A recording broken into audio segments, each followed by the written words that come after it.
Well, I guess I could do one more video. Hello and welcome to the slightly less rare Psitanium Talks About the Warning for Way Too Long video. So, shortly after they released Kerosene as a music video and as a studio recording, the warning has gone on a pretty significant tour through music festivals, and not only did they use the opportunity to perform Kerosene live, but they also debuted a song really just like a week after they had put out the music video called Ritual. And we're not going to go over Ritual really in this video, but just Ritual is really good. It's we'll talk a little bit about it later, but just go watch it. Watch the one they did at Lollapalooza in Argentina instead of the one they did in Chile, just because it seems like they had some technical difficulties in Chile. It definitely sounds better. The point is that I kind of figured that those would just be the songs that they'd be using as kind of promotion for their album. And that's great, but recently they went to Pa'l Norte, which is in their hometown of Monterrey, Mexico. And I suppose because it is their hometown and it's a music festival there, one that they have attended in the past, that it was a good opportunity to debut yet another song, which is titled Ego. Now, at the time that you are hearing me say these words, I have not listened to Ego yet. I was going to do this fresh, without any expectations yet. Well, I mean, high expectations, I suppose, but without any information going in. And the idea is that I'm going to listen to it through 5 times, and then we'll have a much better handle on things to actually go over it in more detail. So, with that being said, let's do this. I want to absorb this really well, so we're gonna use the cans for this part. Thank you, God Shiva, for recording this. Joel Macias, I know he takes videos at a lot of these concerts. Jonathan Olvera had a slightly different one. This is pretty much in the same spot. Bora Lira actually filmed the entire concert. I think I'm going to go back to Joel Macias's. This is going to be interesting because I realize that there is actually an auto-translate for English, so I might actually be able to get at least a rough idea of the lyrics. A few moments later. And we are back. And I have listened to the song actually more than 5 times, but we are going to now go over the video a little bit closer. And we're actually going to be using the video that was taken by Jonathan Olvera. It's well framed. It sounds pretty good. You can kind of see what everybody's doing at the same time. And it doesn't seem to be like obstructed or anything. There were some others that had auto-translate, because I wanted to see if maybe I could like get an idea about the lyrics. But as I'm probably going to put footage right here, you're going to find that the English auto-translate for YouTube is still not very good. We need a different background than this. Well, doesn't this look super serene for this video? No. This does not work. There we go. Perfect. Now all of Monterrey is watching.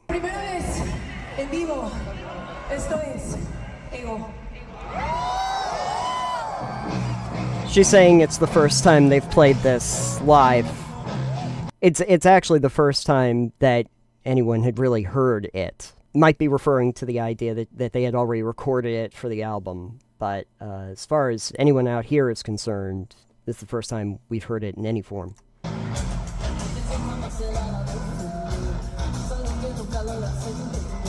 So you're going to notice pretty quickly that this is a Spanish language song, and there wasn't really a good English translation. I got Ego. I might not understand all the lyrics, but I think you can kind of get the gist of what they're going for from the music itself, and especially their attitude when they're playing.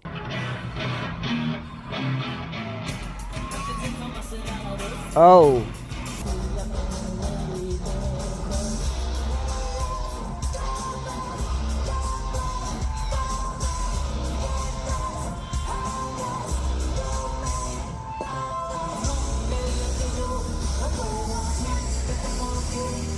Give it 1 second here. And second part of the chorus.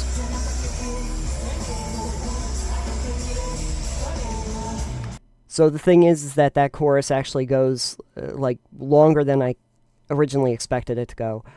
But really fun idea is that Danny throws it over to Pa'l. Pa'l screams for a lot of this, which is great. And then they do a 3-part harmony afterward. Good 3-part harmony here.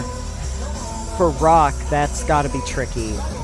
So that's a fun structure. And I think you're also going to notice here that the beat definitely makes this seem like metal. I started to realize that after the first few times through, is that it definitely has more of a metal sound in how it is constructed. It's got that like heavy pounding sort of beat, which is indicative of some of the other stuff that they've shown us so far for the new album. Much more like thuddy, plotting in terms of like what it's evoking.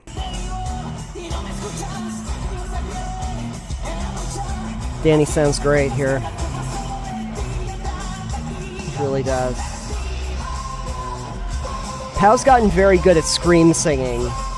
Just belt it out there. We go back to the chorus. And see, I almost expect it to end there. And then it happens. They go one more time through. And see, the flames are now going to be the theme for the whole album, I think. And also Pa'l doing that.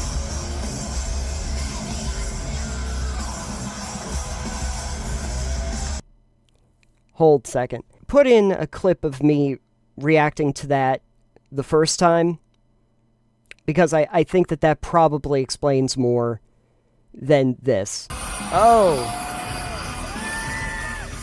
Rudy, stop! Rudy! Oh. Oh! Okay. Pa'l gets to scream the whole song at this point. Breakdown. The drone. I keep noticing the drone. Every time. I've spotted it again. Is that a drone?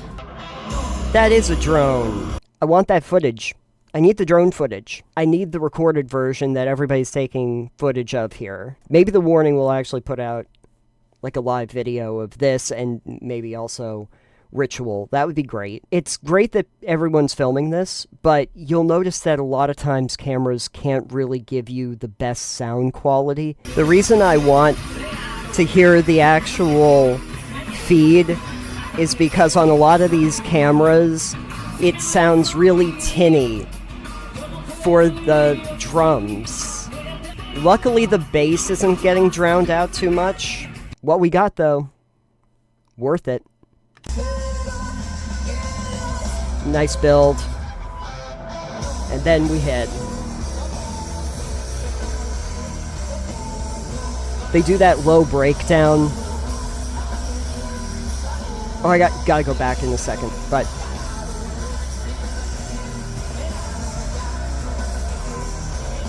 it's the pace.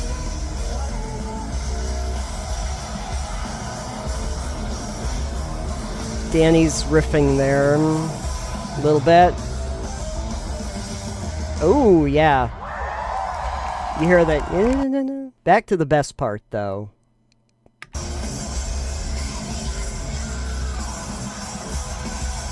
I think they've realized that it's just really great when she does that.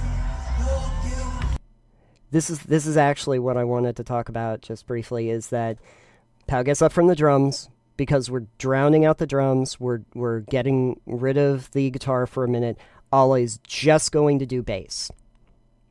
Ollie's just going to do bass, and Pow is up from the drums, so you know that we're taking like an interlude. And we've jumped immediately from the interlude from the screaming.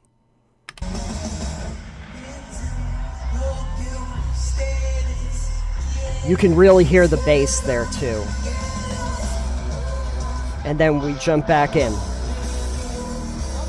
It's a really solid transition. They do this in a lot of their songs too, where they will get really heavy, then it slows down, breaks down. We like separate parts a little bit and just do one piece, and then we blast back in immediately after that.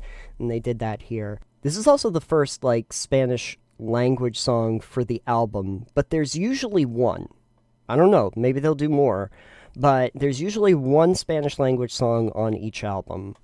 You gotta have flames now. Every show. Is it that Pow saw the flames and realized she had to scream? I feel like that's what happened here. Was that planned? When Pow starts yelling, it means that they're serious. You can tell that they've become a big deal, because just look at the crowd. Especially in Monterey. They've really become like an arena rock band, but I think that makes sense for them. So there you go. That is Ego from The Warning. First time that they have ever performed that song. First time the general public has ever even heard that song, and the third song from the upcoming album. There's probably going to be a lot of people that are asking, like, what kind of music this is. Because it's rock music, but then you get into all of the subcategories of rock. Ritual had what some people will refer to as, like, progressive rock or maybe nu metal. There's a speedier quality to Kerosene. Even conversations before this, when they did Keep Me Fed and even the earlier albums about like what kind of genre, subgenre are they fitting into. And you can probably use some of these categorizations for individual songs, but for me, when I think about their entire catalog, I refer to it as viral rock. And I kind of mean that in a more literal sense, in that when I hear a song from The Warning, it doesn't seem so much as I'm hearing it as I have come down with a case of it. I'm one of the early cases of this version of The Warning, and it's got to like work itself through my system. You go to the doctor, and he says, "I'm sorry, son. You've come down with the Disciple variant. There's not much we can do about that. There's no known cure. You're going to be thinking about that bass line intro. You're going to be thinking about that ethereal bridge piece that they put in there. You're going to be asking if the live performances are as good as the video. And of course, you already know the answer to that. Yes, of course. But you're going to be wondering about it. Which of the live performances was better? Maybe you should see them all. Unfortunately, the only way we can even alleviate those symptoms is exposure therapy. So, good news, go and watch and listen to that song for the next couple weeks, and, you know, maybe you'll come to terms with the fact that Disciple just lives in you now. And then, the Evolve variant arrives, and we repeat this cycle over and over again. The really scary thing is that The Warning seems to be getting better at creating stronger variants every time they release a new album. They're getting much stronger and better at this as time goes on. It stays with you, and you'll be thinking about it. I heard Ritual, and for the next couple days, I started to realize that running through my head is Ritual. I didn't ask it to be there. I thought I was just going to listen to a song. And I think it was after that that I started to get this idea of like, oh yeah, it like really like, it infects you in the best possible way. And then you realize that that's just going to be a part of you now, isn't it? That's just there. It's always there. It's in the back of your head. It's never going away. You can't get rid of it. Sorry. Oh, what a terrible affliction. You're cursed with enjoying songs from The Warning for the rest of your life. So sorry this is happening to you. I'm sure some people will think that that's like a mean thing to say, and I don't mean it that way. I don't really know how else to describe the sensation of hearing something from The Warning outside of that, because it definitely feels a little different than just hearing a new song. It's something else in how it actually affects me, at least. I've done myself the favor of actually just trying to do exposure therapy for ego right here and right now. But yeah, I'm gonna probably be hearing this in my head for probably a while. I'll be interested to see, like, the actual filmed version of this, since they were definitely taking plenty of camera footage. As far as it goes, I just want to thank everybody that was there filming to get this to us as soon as possible. And thank you for being able to take it from different camera angles and to get different footage so that you could kind of see it all. There was definitely a considerable crowd there. It seems like the crowds keep building larger and larger every time they do this. If I were to do the thing where I theorize about what the song is about, I'm going to guess it's about ego. Not the id, not the superego, but just the ego by itself. Not having translated lyrics, I'm going to say that's what it's about. No, I'm kidding. It's also about AI. Just going to throw that out there every single time now. This song's actually about the military-industrial complex. I don't know. This song is about the moon landing. Just kidding. This song is about the existential fear of death. They've done songs that I'm sure are about that anyway. They didn't really need to do it for this album. Basically all of Queen of the Murder Scene. Anyway, thank you for bearing with me. I know this video is probably going to be pretty long and rambly at parts, but if you stuck with me till the end of the video, thank you so much. I appreciate it. Feel free to tell me that I'm incredibly wrong. If you would like to do something helpful for me, please give me an actual lyric translation for the song in the comments. It would be helpful for me. It would be helpful for the entire English-speaking audience. Or translate it into other languages. I'm sure that there's plenty of people around the world that are fans at this point. That would be very useful. I'm telling you right now, YouTube's auto-translate, I would be super surprised if that was an accurate translation. Thank you so very much for watching, and now back to your regularly scheduled program. Just as we are here at home, we wanted to give you something special. For the first time live. Turn auto dub off on YouTube. It does that automatically for me. Alright, YouTube. One favor to me is I don't need auto dub turned on for me. I can do that by myself. It like auto defaults to it. I don't want it on because I think it's just going to be distracting. Usually is. Okay.